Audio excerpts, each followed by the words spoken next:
Hello, just to get us a little bit started here. This is Cynthia Allen, and if you're on the live Zoom platform, wonderful. That's where you will see the opportunities at the bottom to chat and do Q&A. If you are watching the live stream on the main web page, you are welcome to come over and join us on Zoom. Just scroll down your page a little bit. Look away from our images down below, and you'll see a link to go to a Zoom webinar.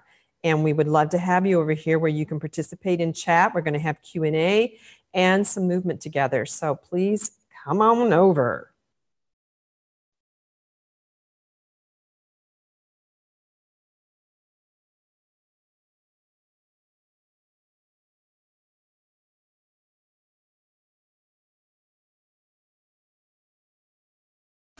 Hello, Cynthia Allen here. Very excited to have you with us.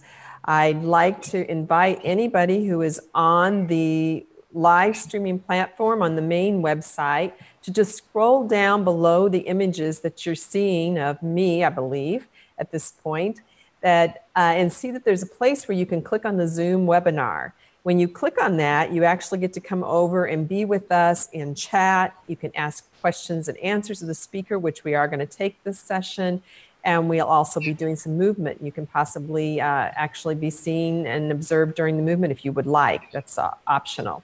So please come on over. Just click the link. It's really pretty painless. Okay, welcome to the Feldenkrais Awareness Summit.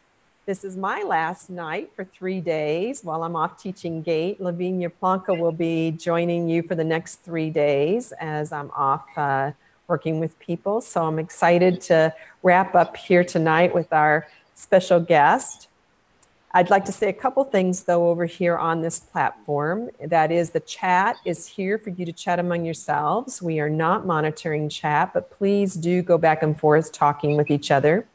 The Q&A is a section where you can send in your questions for the speaker, and we will work them in as much time as we have at the end. We will ask you to go live for the questions, if at all possible, and actually ask your question live so we can see your face and hear your voice, and it all goes together and have more of a personal interaction. If you're used to the Zoom platform in the past and you're wondering, why can't I see other people? This is the Zoom webinar platform, which is different. It handles different volume, and it also has more restrictions, but also more capabilities in other ways. So you won't see anybody but just me and the speaker, I'm afraid, tonight. It's very boring. You don't get to see all the other participants. I'm sorry about that, but that's just a change in upping capacity, if you will. Okay, well, I'd like to introduce our guest now. So I'm very pleased to bring forward a runner and fast packer. Scott Forrester has been interested in athletics for over 50 years, with 18 years as an ACE certified personal trainer, 8 as a physical therapy assistant, and 4 as a Guild certified Feldenkrais practitioner. Helping ordinary people become superheroes is Scott's passion. I need to sign up for you. Scott is the author of the newly released book, The Aware Athlete: How the Wild Origins of Our Human Nature and the New Science of Neuroplasticity Are Redefining Fitness. He has also contributed articles on a broad range of athletic topics to the Fort Collins, Coloradian, I can't say it, Wyoming Tribune Eagle, Torrington Telegraph, Lapine, Newberry Eagle, and the Clovis Roundup. Welcome, Scott. Thank you so much. I'm really excited to be here. This is a great opportunity. Well, good. I'm really glad to have you. So I learned a couple of things about you recently. And I don't actually know you, but I learned a couple of things that were a little bit surprising to me. And the first one is, I had to look up what a fast packer was. Oh, well, years ago when my kids were younger and they said, hey, let's go camping. I didn't know much about it, and I bought a heavy backpack, and of course, we went in the winter. So it was important to be prepared. But I ended up with about 70 pounds of stuff on my back and, duplications of everything. And so recently I've done a 31-mile hike with only 5 pounds. So that's that's a little more pleasant. Uh-huh. It's really you can go light enough sometimes to run a little bit, or certainly cover a lot more miles, be a lot freer, just by learning a little bit more about eliminating as much weight as you can. Okay. The other thing I learned about you in reading this book, and I apparently missed a first book, because you are quoting quite a lot of what I would call kind of mythology or prose or poetic passages that it looks like some of which you had written prior. Yeah, some of them I wrote for that book, and some of them I had already written, for because I was writing a blog or whatever, and I just had saved those, and they seemed to incorporate well. But some of them are really sculpted for that book. Yeah, so I actually just have to tell you, I really kind of fell in love just reading the beginning little sections, just that brief little amount of myth or poetic journey, traveling, a little bit of journeying in through your words, just really set such a beautiful tone at the beginning of these, particularly these early chapters. I just love it. That's so nice of you. I love it. Enjoyed it. Yeah. Yeah, I bet you it's really like getting to really honor a whole particular kind of side of your personality, and I think you brought it forward really well in your book. So I wonder if you could just take us on a journey of how you're thinking or approaching athletics and aging. Okay. Yeah, I have a few things prepared, and they don't come strictly out of the book, but of course they're very compatible with the book. And so to start with, I'd like to ask everybody a question, and that is, what is it that you would really like to do in life? Maybe you have a list, but that question gives us meaning, and it sets the context for a discussion about the aging athlete. When I speak about the aging athlete, I'm not very competitive. I do what I want. So that question is related to that. And so while you're thinking about that question, I'd like to ask, why is age irrelevant?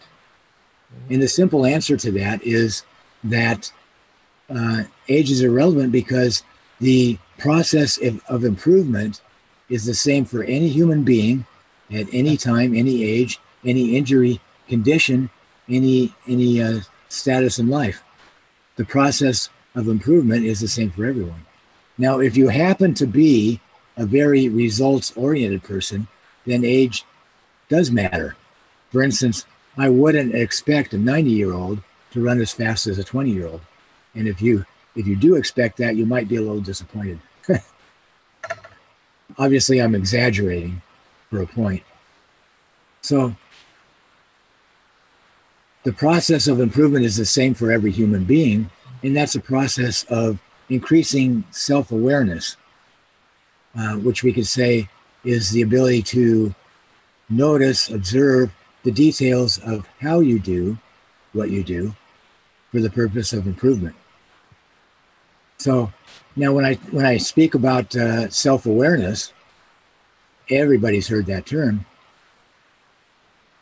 but it is not only has everybody heard that term, but every human being has used that ability.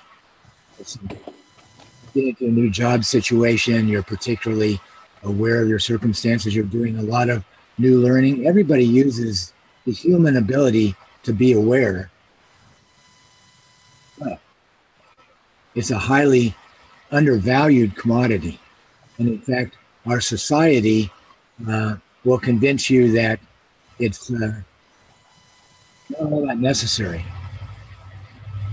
But what I've come to find out is that increasing your self-awareness, particularly in the areas in which you really want to improve, or you really want to have some fun, or you really want to, go deeper, is absolutely the key to going where you want to go.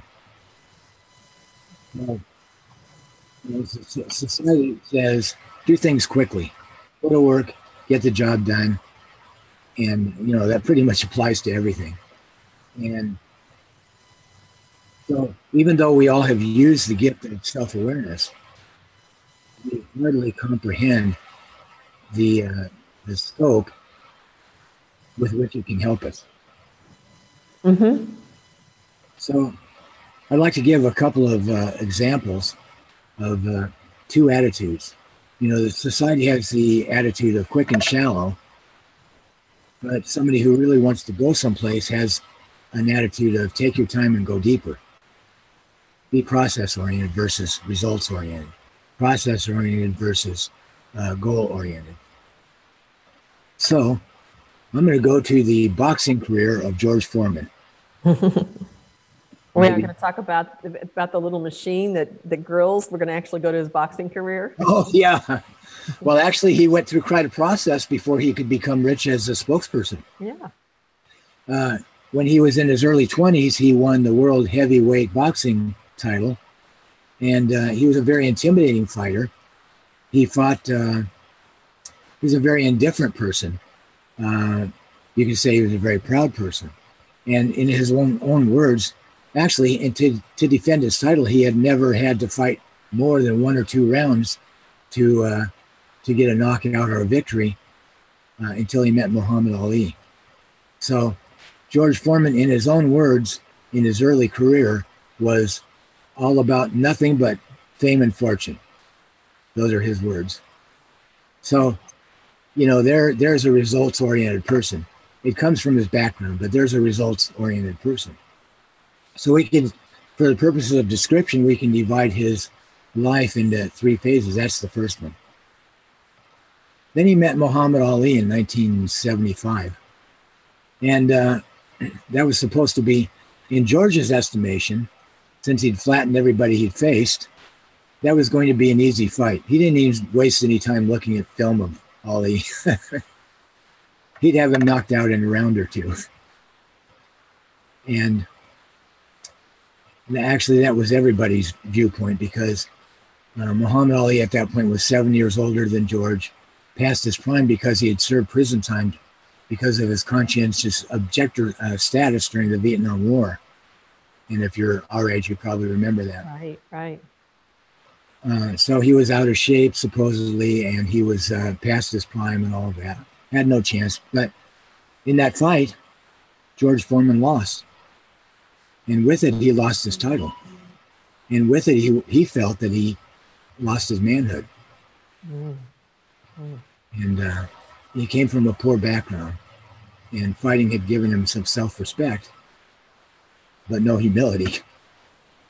So at that point, George, I'll go to his words again, and he said, I came into the fight a whole man. I left the shell of a man. Wow. And really, that was something that haunted him for many years. He was never able to get that rematch with Ali. He came close at one point, but he didn't get that. So now he enters into a place where he needs answers. He needs answers. He feels that he's the shell of a man. He eventually retires from boxing and opens a youth center. He had a very tough youth. And so already he's changing a little bit. He opens a youth center to help some of the unfortunate kids that are in the same position that he was. And he goes along for a while, and then now we get to the 3rd phase of his life. In the first phase, he said, I was about nothing but fame and fortune. Then he met disappointment. Then he said he was a shell of a man. Then he needed answers. And in the final phase here, he decided that he had to have money for his youth center. House money. He had to have money for what? I'm sorry. He had to have money for the youth center that he opened. Youth center. Mm-hmm. Yes. And so how would he raise money for the youth center? He went back to boxing. So he said he did it to raise money for the youth center, but he also wanted to test himself in the ring again. And but this time, George, rather than putting up a lot of words about let's get a title fight, he considered himself someone who needed to take the rust off. He needed to have patience, and he fought quite a few fights. won quite a few fights, and eventually things fell in place, and they had to fall in place. In fact, it even involved him doing a lawsuit or two, but he got that title fight again. At the age of 45, he entered the ring against Michael Moorer, and Michael thought that this would be a fairly easy fight. He was just 45 years old. He had to sue the state of California for them to allow him medically to fight. And he'd been making jokes for years about eating cheeseburgers. But George was still a powerful fighter. And this time, when he entered the fight, he relied on patience, strategy, toughness, and resiliency, and waiting for the right opportunity. He maneuvered the fight in the direction that he wanted to see it go, rather than fighting out of uncontrolled anger. And so George was losing the fight on points, but he was looking for that opening. He got it in the 10th round, and he regained the heavyweight world championship of the world at the age of 45. The oldest fighter to ever do that. Go, George. Go, George. Yeah, along the way, he became a champion for us 40-year-olds, 50-year-olds. Yeah, he was, but, he was indifferent as a kid. Here's what he said. You mentioned George Foreman's grill, and in reading about his life, he's really fascinating. I'm not going to bring up all the details, but he at one point said that something about man's best friend is a dog. Felt that. But after that deep learning process that he'd been through, in fact, he looked differently on that first fight. He said, I realized that wasn't a loss in Africa. That was a game that I didn't appreciate. Very different man. And he eventually said that man is man's best friend. I love people. That's a big shift. It's a huge shift. It's a huge shift. So what I'm calling this is the paradox of high achievement. Because the more you focus on the results, the more disappointed and shallow you end up.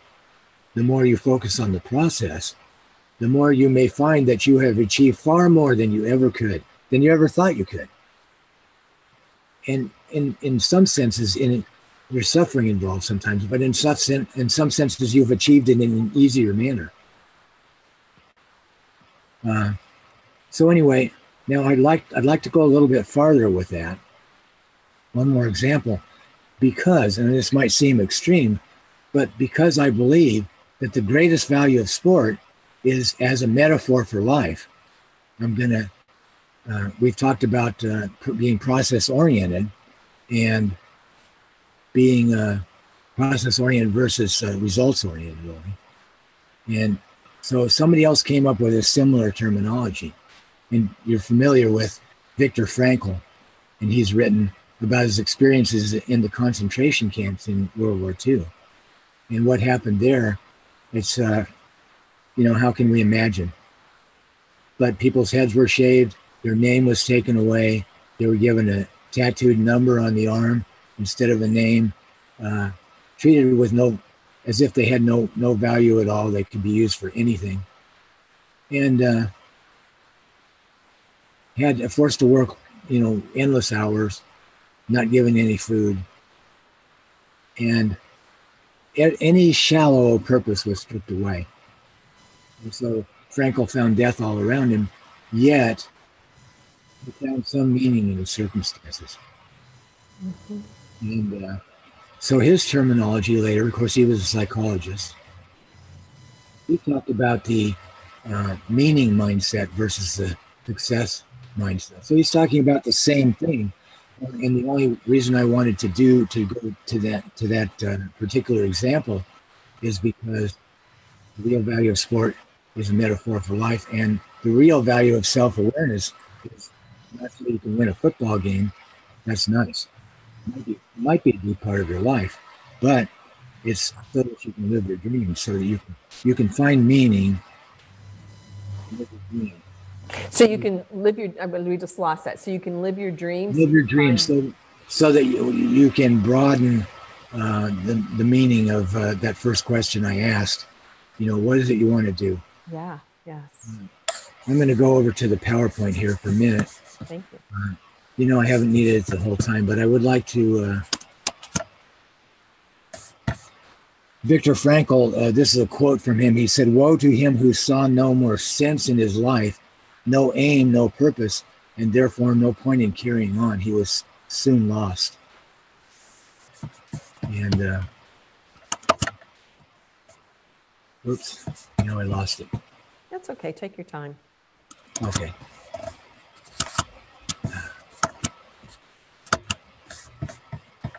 We're all here along for the ride, so. All right. No worries.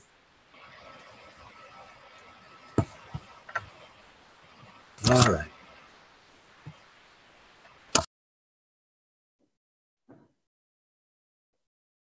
Okay, I think, yeah, your PowerPoint is not up yet. Okay, are we back? Yeah, you're back on, but your PowerPoint isn't up yet. No, that's all right. And I may go ahead and use that one more time, because I'm just going to use a diagram that Frankl used.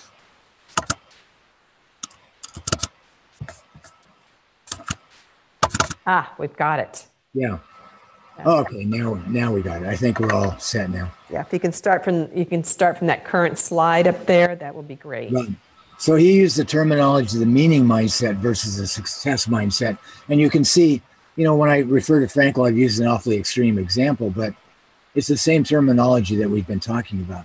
And he has the failure to success horizontal line there, that paradigm in the middle. And above that, he has a meaningful life being more of an ideal life. And below that line, he has the wasted life as the shallow life. So on the scale of meaning and fulfillment, that's on the vertical scale there. Same terminology, same idea, only we apply it to life. So I'm going to move one more slide here. If you can, Scott, if you can go up to the left corner where it says, not from beginning, but from current slide, we'll get to see your slides much better. Okay. Thank you. That's much better. Yes. Thank you. You're welcome. Okay. So a number of years ago, almost 18 years ago, I fell off a roof. I broke my ankle. And it was really a life-defining moment for me because it caused me to ask questions. It made it hard for me to make a living. That affects your dignity. It made it very difficult for me to do the things I love. And even after a surgical repair on the ankle, my knee wasn't functioning correctly. I went to physical therapy. My first visit there made it actually worse. So I'm looking for answers, and I found somebody who was familiar with the Feldenkrais method. And the Feldenkrais method, for anybody that doesn't know, Moshe Feldenkrais was a brilliant pioneer in neuroplasticity, and he developed a method originally for the purpose of healing his own horrendous knee injury. And that method, the two components and the ones that helped me were awareness through movement lessons. And the second physical therapist I went to actually took me through some brief awareness through movement lessons. And functional integration then is the one-on-one work with the Feldenkrais method. And it's all about a process, a learning process that we've been talking about, and with self-awareness. And it's a sensory motor learning process. And with myself, I find that my right and left sides are so different that nobody was going to be able to give me a quick tip on how to use my knee better.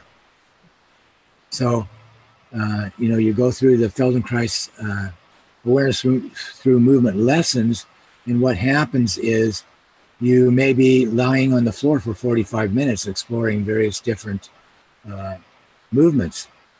And that does a couple things. When you lie on the floor, you eliminate the influence of gravity, and you're able to be sensitive to things that you never would have been before. The other thing it does is, after you spent 45 minutes paying deep attention to yourself and the way you move, you just open yourself up into a brand new world of self-awareness. And in fact, that world can be carried into standing activities and even in running and doing other, more active activities. So you need both for the greatest sensitivity, and for some of the things you couldn't learn any other way. You lie on the floor, but you actually can take that whole sense of self-awareness into running. And so you have a little bit of a niggle with running, a little bit of a problem, and what happens is the next day you feel kind of off somewhere, and you can. For myself, I find I can remember exactly what was going on in my body when I was doing so and so, and I can usually make a change. So it's a very personalized. So it's a very guided, very methodical way to approach movement. Yet it's a very personal learning, experiential learning process. I found not too long ago I was having a little problem with the knee, and it took me several months of experimenting here, there, everywhere until I finally found a little bit more integrated way to do things, and no problem anymore. So again, you go back to the idea of there is quick and shallow, or there is process-oriented or time-consuming and deeper. The deeper is much more satisfying, much more freeing. I don't know that there was any other way for me to regain function after falling off the roof than to learn to do things differently and in an improved manner over the way I was doing them previously. So the Feldenkrais method, you don't have to use the Feldenkrais method to take a process-oriented approach, but I highly recommend it because it's an extremely powerful learning process that opened me up to things that I have never experienced before. So the bottom line with all of it is, first of all, after we lay the context, after we have the context of the whole discussion, now we can talk about the great feats of age group athletes and even absolute records. So is anyone familiar with Ed Whitlock? Maybe you are. He was a man who set probably 22 world records in his 60s, 70s, and 80s. And Ed smashed the world record for 85-year-olds in the marathon just before he died. He died at 86. So he was setting world's records clear up until he died. With Ed, he was a very competitive person. That's why he ran. He actually enjoyed breaking records. And he did that until he died. I ran with a person in Bend, Oregon, who actually has he qualified for the Hawaii Ironman World Championships 22 years in a row, and he was in his 80s at the time I ran with him. Eamon Coughlin became. You remember when Roger Bannister set the world record in the mile, and he actually became the first man to ever run a mile under 4 minutes, and then Eamon Coughlin did. That was thought to be impossible. Then years later, Eamon Coughlin did it as a masters runner, over 40. Diana Nyad, who she became the first person ever to swim from Havana, Cuba to Florida without a shark cage at the age of 64 after 5 tries. So if we want to look at things more broadly, this also applies to Stephen Hawking, who did what he wanted to do. So like he just recently died, and he just recently published a paper right before he died. So this can also apply to this process of improvement can also apply to you or to anyone who has overcome a limitation through the learning process. So the bottom line is that you can do what you want because there's absolutely no age barrier to the process of improvement. You can be 90 years old, you can still improve. 90-year-old world records are broken regularly. But you don't have to be a world record setter. You can do what you want. That's what I love. I like to be able to do what I want. and I can. Absolutely. So, two reasons I wrote the book. One is I wanted to address some of the real lack in what I see as our understanding of fitness today, and that really is that we put fitness in a shallow box. So when you say fitness, when you say Kleenex, it's the same as saying tissue, but tissue is a broader category. And when you say fitness, everybody thinks physical fitness, but the word fitness has a much broader meaning than that. Some people refer to life fitness. So anyway, I think there's a very narrow understanding of fitness. And even when you talk about physical fitness, there's a very narrow understanding of what that really is. Then also, because I've had experience working in physical therapy, I once worked at a physical therapy clinic that had what you'll consider ideal. They had a physical therapy clinic on one side in the same building, very large building. They had a fitness center. So you get done with physical therapy, you go over and have this lifelong membership in the fitness club, right? And yet I saw people every year, I would see them getting worse instead of better. So they would stay active, but there was so little focus on personal improvement and on the learning process that they would actually end up less balanced and more stooped and less coordinated every year. And, so I don't like to see that. So that was something I really wanted to see if I could make a difference in, and just, opening up the discussion about that. I even see, well, I'll stop there. Those are kind of the reasons I wrote the book, as well as to clarify some of my own thinking. So when you think about it through a process-oriented idea, then it really doesn't matter what age you are. You can stay involved in the world, and in fact, you can do anything you want. You can improve it. So, okay, that's my discussion. So, would you like to ask any questions? Cynthia, I'm sorry. Why don't you stop sharing the screen there? Okay. And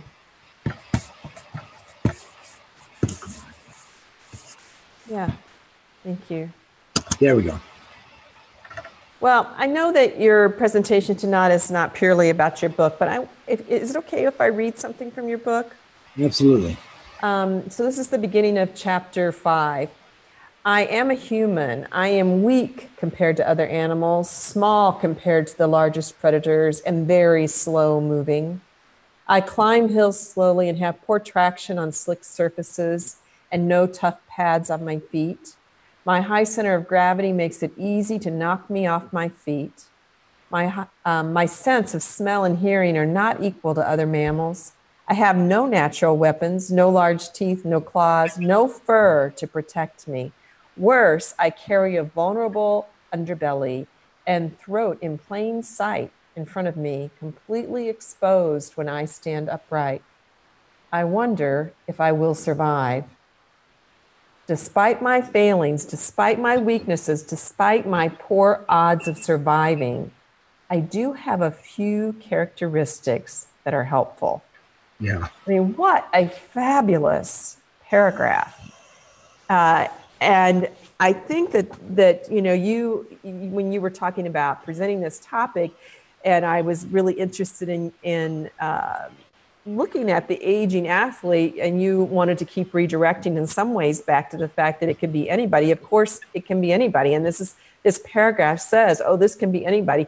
I mean, some of us, I have to say myself, if you're going to put you and me beside each other, I'm the least likely of the two of us to survive based on physical capacity. Because I was somebody who, as a child, who really wasn't able to run. I didn't have good motor coordination. I had a lot of pain from early in life. So I definitely was someone in a more primitive culture. I would assume I wouldn't have made it. Now, maybe not. I read this and I think, well, maybe I would have made it. Maybe I do have a few maybe extra you have things. something in there that Before Feldenkrais, maybe I had a few extra things for making it. So I really like your approach, Scott, to how you're trying to help us really dive into what we do have available and using that. Right. Yeah. So, yeah. It's very, very nice. Very nice. Thank you. So tell me a little bit more about this idea of movement as a tool for self-discovery. All right.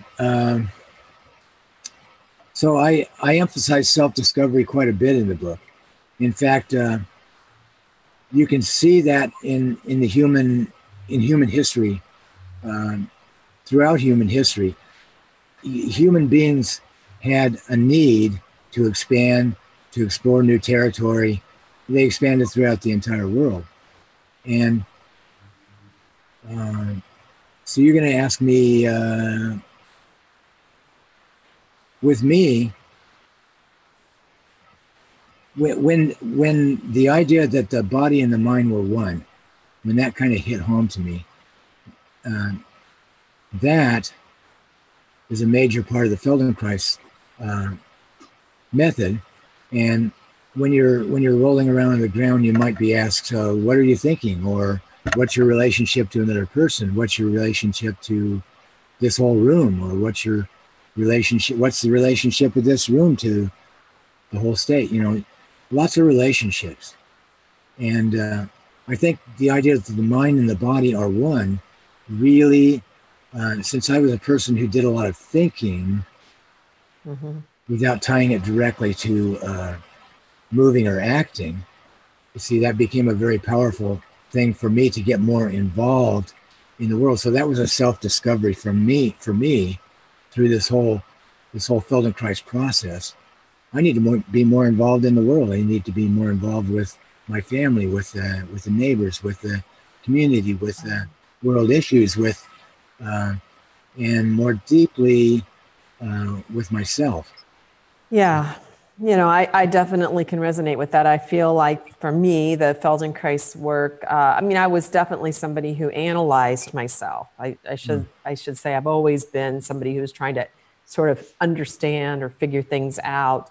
But there was something different. There's a different quality in the Feldenkrais approach, which is not a separate looking in, but it's experiencing myself much more deeply, and then really discovering possibilities that otherwise wouldn't have been there, that I wouldn't have known. They were actually there, but I wouldn't have known them because I would never have had the set of circumstances, or not likely to have had the set of circumstances that would allow them to be present and clear. Right. I wouldn't have written this book for sure.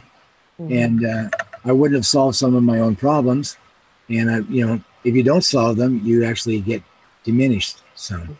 You say, well, I can't do that anymore. So you get a little bit smaller. So did I answer that question? Yeah. So I'm talking with Scott Forrester. He's the author of the book, The Aware Athlete. He's talking tonight about why age is irrelevant, even for the athlete, but I'm going to say for the non-athlete. Someone wrote in the chat that they are a non-athlete hoping for inspiration, and I hope that they would get that here. I will absolutely give this book a recommendation, a big recommendation. It is full of really practical things that you can start doing.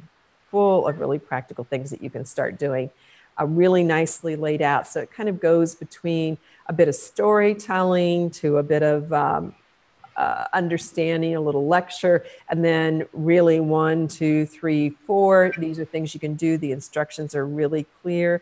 I think it's a highly worthwhile book for reading for any of us. So I want to give it a big thumbs up. And I think you're going to lead us in a little bit of movement. Is that correct? We can do that, yeah. Yeah. So shall we get some people to raise their hands to be on camera, and you guide us through it? Sure. Okay, so here's the deal, guys. If you would be willing to be on camera and release your rights to your image, you can raise your hands, a little raise hand thing across the bottom, and I will bring your cameras up. So thank you so much. If a few of you will raise your hands, that will be so helpful. And then Scott will have an actual audience, not just me. And here comes a brave person, Misha, not just me. And Misha, did I say? I hope I said your name right. Your mic will be muted. Sorry about that. That's just a little different than the Zoom platform things. She's going to unmute yourself and tell me how to say your name. Can you unmute yourself? You have to unmute your microphone in the lower left-hand corner. Yeah, Misha Forrester. It is Misha. And the last name is Forrester, the same. yes. Yeah, great. Yeah. That's why I'm doing it. Thank you. Thank you. And oh, good. So Jan is going to join us as well. Is this a sitting or laying down? You know, I didn't know if everybody would be prepared to lay down. So it's just going to be a very brief sitting lesson. Okay. Anybody else? Come on. I see tons of people over there that are brave. Come on, join the four of us. It's very easy. You won't have any problems. They're scared of you. You're like a major athlete here. You know? Okay, thank you so much. So I need to say, Misha and Jan, if you would just acknowledge that you are aware that you need to, even though Scott can see you, this is a medically unsupervised session, and you're in charge of your own health, and that you release your rights for us to use it in the video, right? Give me a thumbs up for that, please. Great, okay. And Misha, could you go ahead and unmute yourself again now? Take it away, Scott. Lead us. All right. So I'd like to ask each of you to just stand up and just walk around for just a brief moment. Just walk around the room a little bit.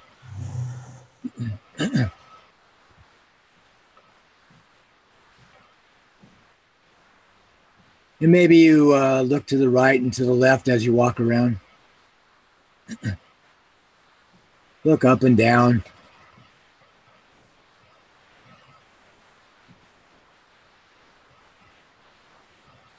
And then when you're ready, you can come back to the chair.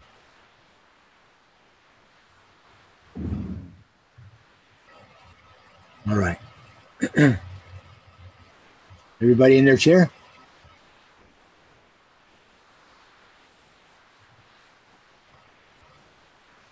Now, could you please I'm going to ask you to do something very gently. Just gently, as easily as you can, could you just raise up your left hand a little bit towards the ceiling? Just one time. Good. Okay. And notice how that was. And now, could you notice how you're sitting? Notice the weight on your sitting bones. And then could you shift the weight of your pelvis over towards the right side a little bit and then over towards the left side a little bit. And when you do it, you'll keep your head more or less in the center. And could you just do that movement of shifting back and forth a little bit in a comfortable way? Good. And when you do it, can you notice, say when you shift to the right side, what happens to the right side of your torso and ribs, and what happens to the left side?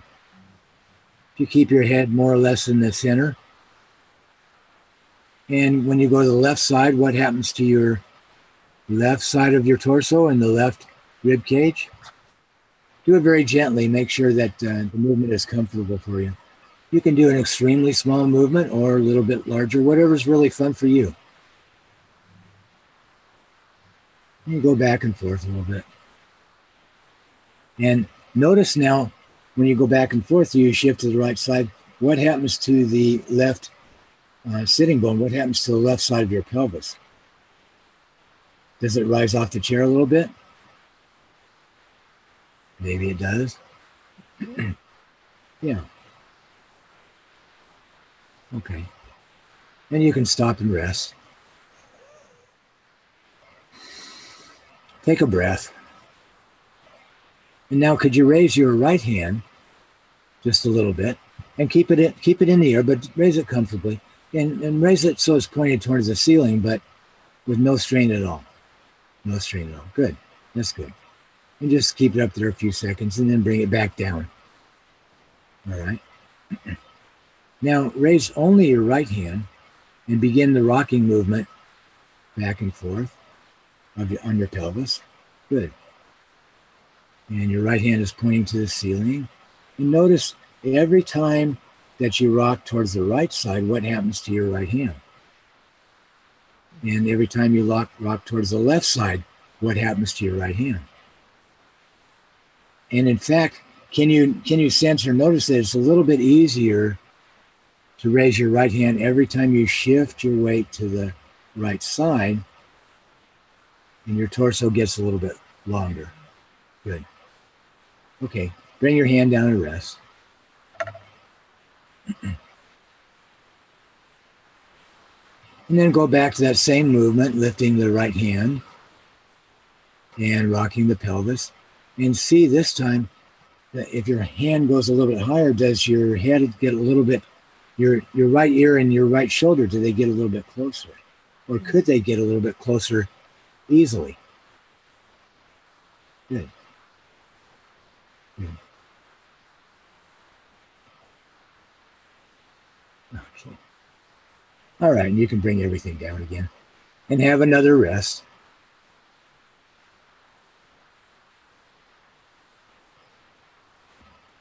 Go ahead and go back to the exact same movement, lifting the right hand and rocking on the pelvis. And this time intentionally bring your right ear and your right shoulder together a little bit more, just a little, every time you rock to the right. And not so much every time you go to the left. Good. Good. And bring your hand down again. It's a lot of raising your hand. Mm-hmm.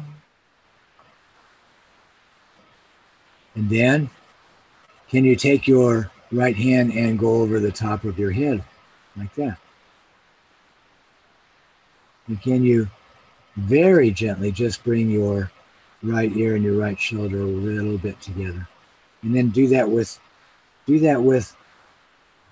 rocking, and see which way does your right ear and your right shoulder come together? Which way does it come together when you're rocking, to the right or to the left? Which way influences that to come together a little bit?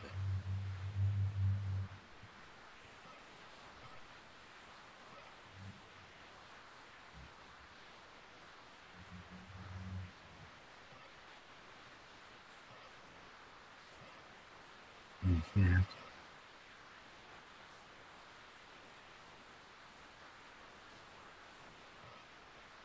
Okay, bring everything down. And one more time, take your right hand over your right shoulder and do the rocking movements with the pelvis without making any attempt to raise your elbow.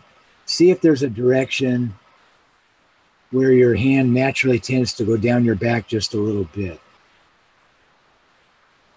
Maybe it doesn't. Maybe it does. Doesn't matter.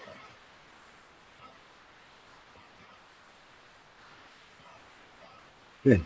And you do notice that every time you go a certain direction that your elbow points a little bit more towards the ceiling.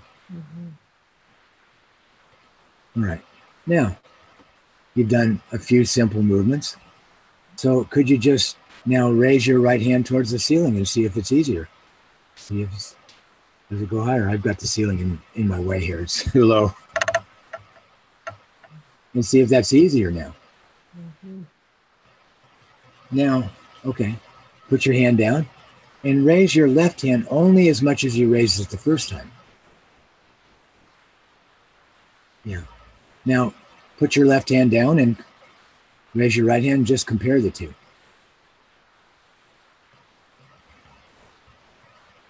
And then If you want to, you can get up and walk around a little bit and see if there's any difference between your left side and your right side in walking.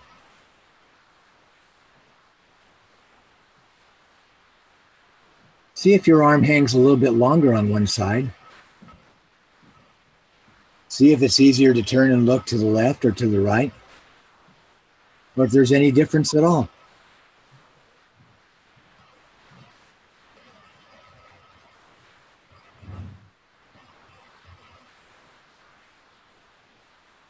You come back and sit in the chair and just sense the weight of the left shoulder versus the weight of the right shoulder, or anything you can feel on the left side versus the right side.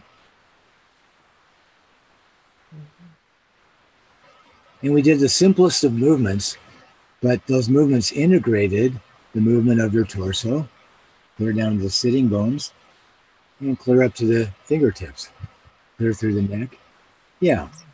So I would be surprised if you didn't feel a difference between the right side and the left side. And of course, you could always do the same thing on the left, or you could walk around and feel a difference between the two sides for a while. But you actually did something that allowed you to move your shoulder much more easily. And even this movement, now you're moving the shoulder blade in certain planes. And so that's very, very beneficial. What if you wanted to swim? What if you wanted to reach for something on a high shelf? Or what if you just wanted to be more self-aware? Because now you spent a few minutes on yourself.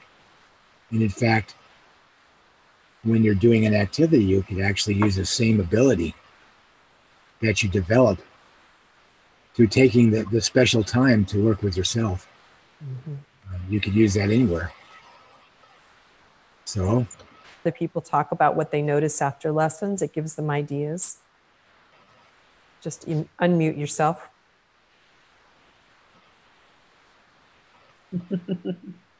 Misha's going to talk for a moment. No, Janice. Me? Oh, me? We're both unmuted at this point, so direct us. Jan, go ahead. Okay, yeah, I definitely noticed walking around that my right arm felt longer. I'm not sure if I noticed any difference in the shoulders. I'd imagine the right shoulder probably was lower, but there was a definite sense of length through my right arm, and actually also my right side. When I sat down, the difference I noticed was leaning more to my right side, and it actually felt like it accentuated a habit that I have. So I became more aware of what I tend to do, which is a little bit more weighted on the right side. So it would be nice for me to repeat the lesson later on the left side. Yeah, so that'd be a great thing to do. Yeah, so that took me into my pattern, but it was really nice to feel that sort of clarity through my right side, not as a short lesson. Great. Yeah, thank you. Yes, I would agree with everything that Jan just said as well. And I also noticed, though, that when I did raise my right arm after the exploration, that I was smashed right up against my face. You know, that there was such a, at this point, I'm like crossing over my face, whether behind or in front. And when I raised my left hand, there was, at least an inch or two between my ear and my arm. So there was clearly that, being able to move the ribs and being able to rock that pelvis back and forth really sort of also helped, to me, loosen up in the collarbone and in the sternum a lot for me, which is a pretty locked area. So, great. Great. Yeah, very nice. Okay, well, thank you. Thank you. I'm going to release the two of you, but thank you so much for participating. We really appreciate that. Okay. Are there any other questions that anybody has asked? Or? Yeah, so I'm going to give them a moment to throw a question out there, and you and I will start just chat a little bit more. So I wonder if you could just give us like a little brief idea of your model of turning sort of the pyramid of fitness. I know you don't have the diagrams to show us, but you kind of point out that there's a gap in our current understanding of what it means to become fit. Okay, yeah, great. So we talked about being process-oriented versus results or goal-oriented.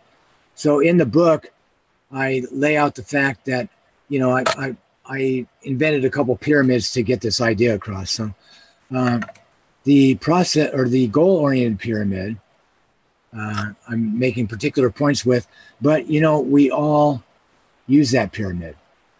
In other words, most of the things that we do in life, I use the example in the book.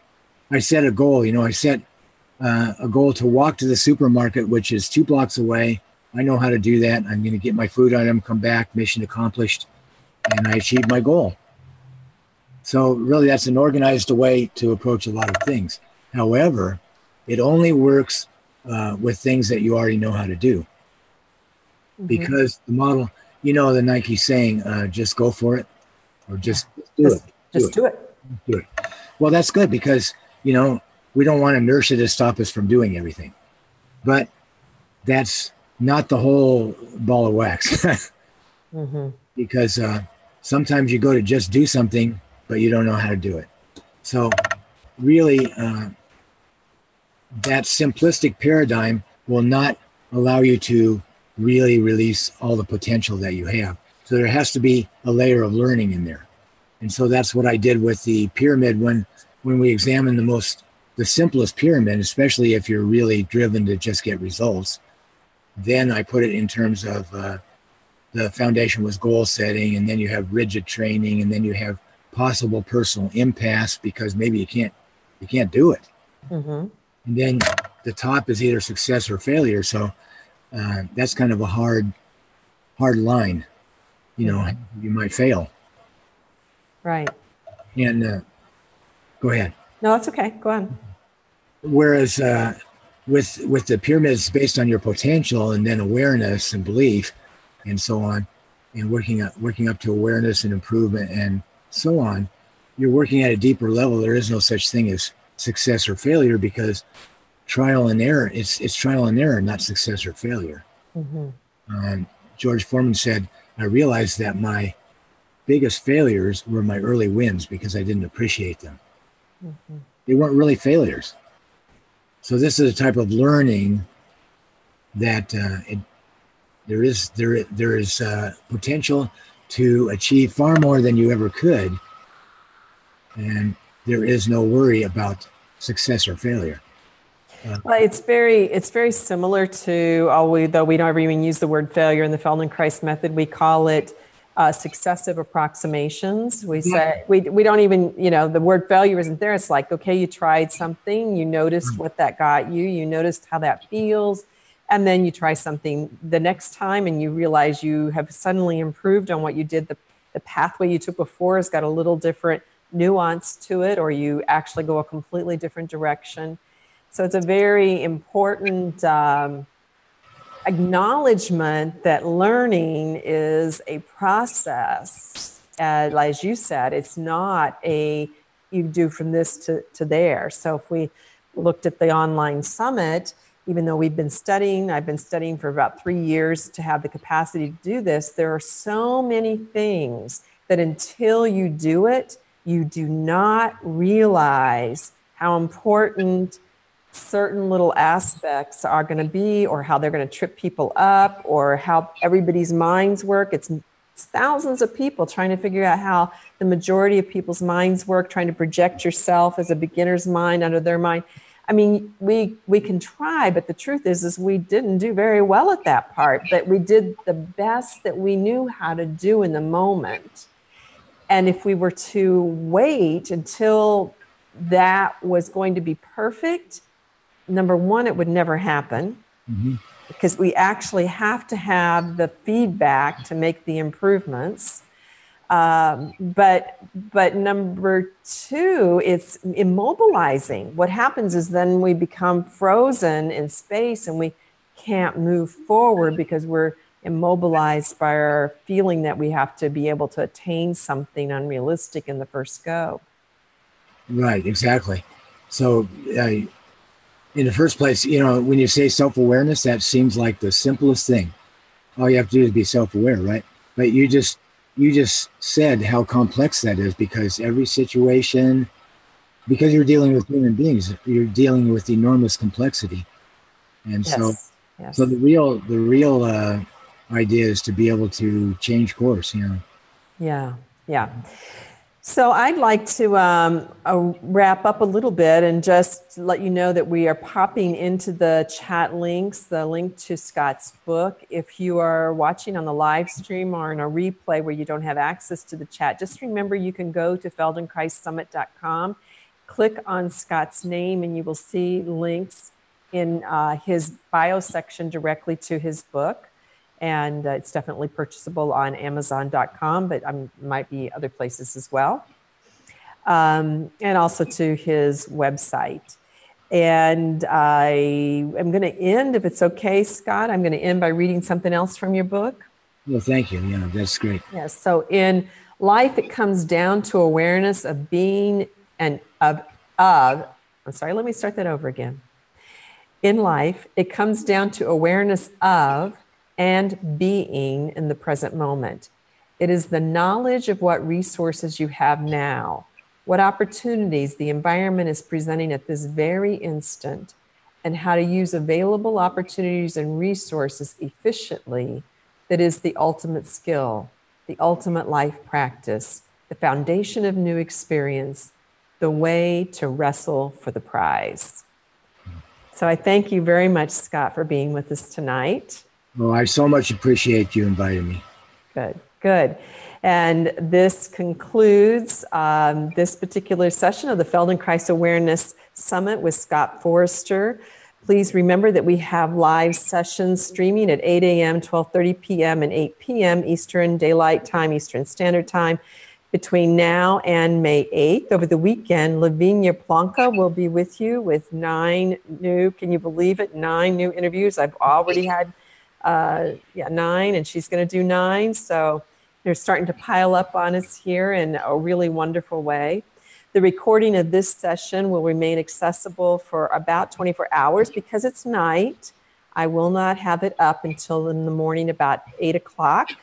And then it'll be up for at least 24 hours. If you want to have lifetime access to download the audios or watch the videos whenever you want, along with over $250 worth of bonus awareness through movement lessons from 6 or 7 different other practitioners, you can upgrade as well. So on behalf of our sponsor, Future Life Now, this is Cynthia Allen. I really thank you for joining, and we wish you a good evening, day, morning, whatever time it is for you in whatever part of the world you are. Thank you so much. Thank you.